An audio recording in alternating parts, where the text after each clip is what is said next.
On October 7th, 2023, the people of Israel suffered the most devastating attack in their history. When Hamas invaded the country, it committed unspeakable atrocities. More than 1,100 innocent people were murdered, thousands were injured, and more than 250 were taken hostage by terrorists, 100 of whom remain as hostages in Gaza today. Israel responded by mobilizing nearly 5% of the population in uniform, the fastest call-up in reserves in the country's history. By comparison, imagine the United States mobilizing 17 million troops in a matter of days.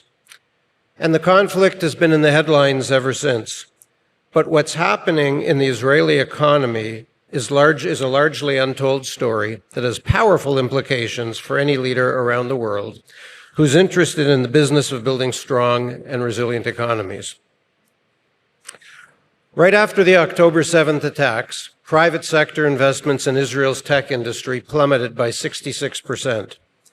But after a 4-month dip, the situation not only rebounded, it surpassed the baseline of October 7th, skyrocketing to 152% of the pre-war levels. As a businessman who loves discovering how I can learn from the unexpected successes of others, the question to me is how? How is this happening in a country that continues to be at war? Not a distant war, but a war just a few hundred meters from their homes. How is a country that's on emergency footing able to completely reprioritize its national production lines? How is this happening in a country that's had to pull an entire generation of its highly skilled workers out of the labor force and into uniform? And how is it that investors around the world feel that this is a country worth betting on and betting on right now? And the answer is relatively simple. In an unpredictable world, betting on brain power and a proven track record is always our best bet. My name is Rick Ekstein, and I'm proud to be here from Toronto. Throughout my career, I've built global forest products companies and conducted business around the world, including in almost every single Arab country in the Middle East. Oops.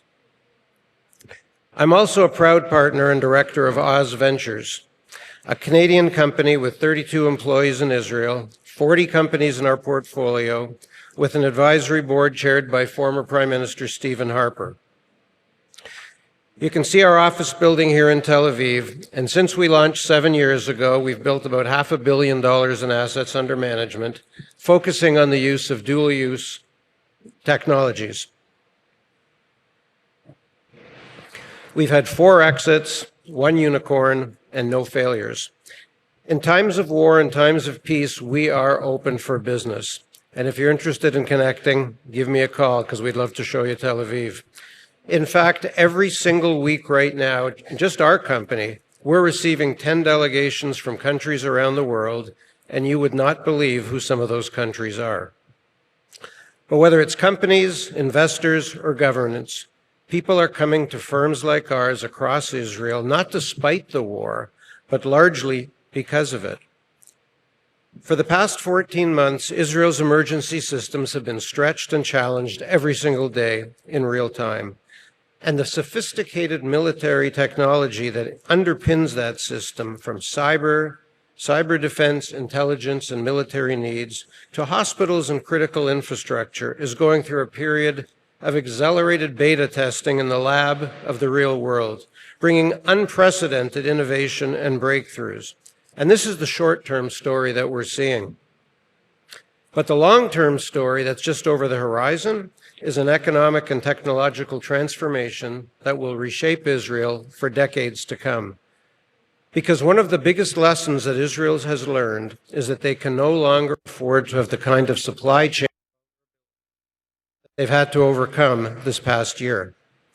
In the years ahead, the rapid pace of technological innovation is going to be matched by a massive increase in Israel's domestic production capacity, spanning everything from fish farms to firearms to make the country as self-sufficient as possible. What's happening reminds me of the major reason I chose to invest in Israel, and how Israel is a master class in the idea that quality always beats quantity when it comes to the strength of an economic ecosystem. Throughout my career, I've worked very hard, and I've been incredibly lucky because I've been fortunate to do business in a sector that plays to Canada's strengths, our abundance of natural resources. And when I look at Israel, I see a country like Canada and the US that is a liberal democracy, a free market economy, and a highly educated society. But in many other ways, the Israeli experience is the exact opposite of Canada's. Canada is a massive country whose resources are the envy of the world.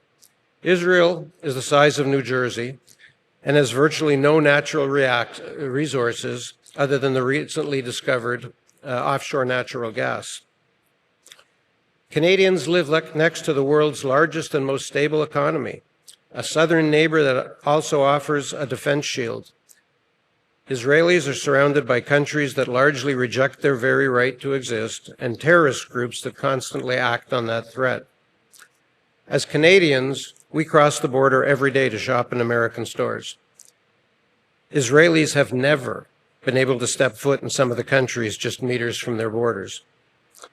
None of this sounds like a formula for a successful economy until you realize that the pressure to survive in a region where survival can be a daily struggle is what builds a social and economic resilience that is far more powerful and a far more renewable resource than anything you can find beneath the Canadian soil. And the numbers paint a clear picture. Other than Silicon Valley, Israel has the highest concentration of tech firms anywhere on the planet. Other than the US, Israel has had more companies listed on NASDAQ than any other country in the world. Across many key indicators, from the number of patents and PhDs to venture capital dollars and the numbers of startups, Israel has the highest per capita figures of any country in the world, including the US. More than 450 multinational firms have set up R&D or production centers in Israel. Google, Apple, Microsoft, Amazon, Intel, IBM, HP, Yahoo, virtually every major automobile manufacturer, virtually every telecom, virtually every major electronics firm.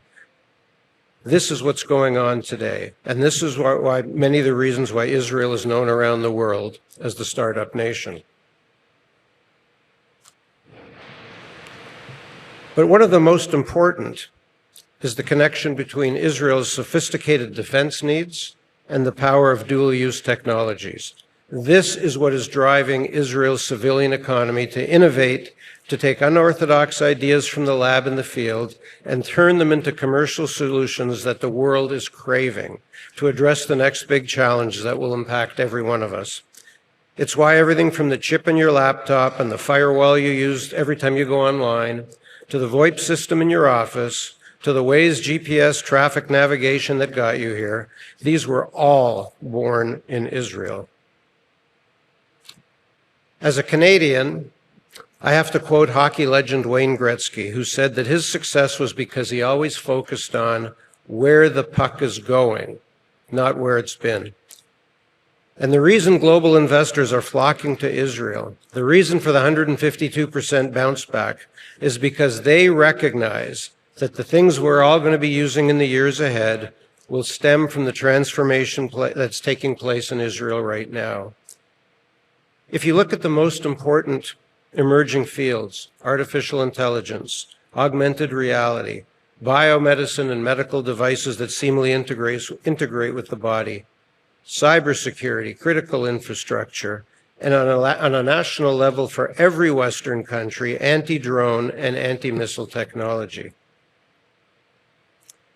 You can see behind me Israel's Iron Dome missile system, the first of its kind in human history.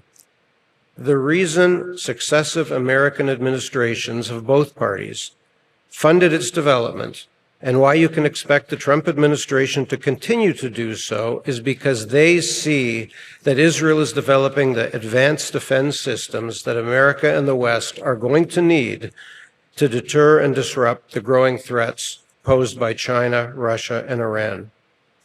And it's no coincidence that these same threats to the West China, Russia, Iran, are the very source of Hamas and Hezbollah's weapons and technology. In missile defense and every other area where Israel is leading the field, what started it all is the innovation that comes with the pressure to survive.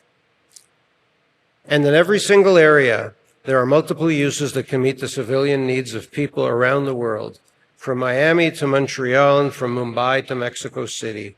We all need to be looking at where the puck is headed, and every smart investor needs to be looking at Israel today. But there's another important reason, and this is where I'm going to speak for just a moment on a personal note. Throughout history, every country from which Jews have had to flee or have been destroyed by anti-Semitism and violence has been poorer intellectually, culturally, economically, and in every way, every other way that matters for the health of a country. Just one example. Between World War I and World War II, 17 German citizens earned the Nobel Prize. 5 of them were Jewish scientists. Jews were less than 1% of Germany's population, but were nearly 1/3 of the country's top brain power. And this is the community that gave the world Einstein and others like him. And as the son of a Holocaust survivors, this is very personal to me. And I can only imagine how many more Einsteins the Jews of Europe would have produced were it not for the Holocaust. And it didn't start with the gas chambers. It began with the dehumanization and demonization of people just like us. It began with boycotts and isolation, with thugs in the streets holding hate rallies. And today, that same that dangerous energy, that extremism and anti-Semitism, is being directed against the one state that represents Jewish success, Israel. And it's being felt in countries around the world where Jews have long lived and contributed. In my own country, just last week, a survey was published that found nearly 1 in 3 Jewish doctors and medical professionals are considering leaving the country because of growing anti-Semitism. And just recently, my own daughter and my 4-year-old grandson were verbally assaulted on the subway in Toronto simply because my daughter was wearing a solidarity necklace for the Israeli hostages and a Jewish Star of David. It's my 4-year-old grandson. This is deeply alarming, but luckily it's not like the 1930s because the world is different. Because in Israel, Jews have a country, the only one in the world in which we are a majority and a liberal democracy that guarantees the rights and the freedoms for not just Israelis, but for the 1 in 4 Israelis who are not Jewish. I'm going to say that again. It guarantees the rights and freedoms for the 1 in 4 Israelis who are not Jewish, but who are an integral part of the startup nation. Today, Israelis are fighting a defensive war, a war they didn't start, but that started when terrorists invaded a music festival and the homes of innocent civilians simply living their lives in Israel. This is not a war between Israelis and Palestinians. This is a war between Hamas and humanity. And the victims of Hamas's atrocities live in both Israel and Gaza. My hope as a Canadian and as a businessman who believes in the power of economic cooperation to connect and benefit all peoples is that the future of the Middle East will not be shaped by Hamas and the extremists. Instead, just as Israel and the Gulf states signed the Abraham Accords in 2020, the historic peace agreement that opened up a world of economic opportunity, my hope is that the future will be shaped by Israelis, by Palestinians, by citizens of the surrounding Arab states, and all in the Middle East who seek to build a better life, and will work hand in hand to take the miracle of the Israeli startup nation that I've just described and create the miracle of the Israeli startup, the miracle of the startup region that will benefit our entire world. Thank you very much.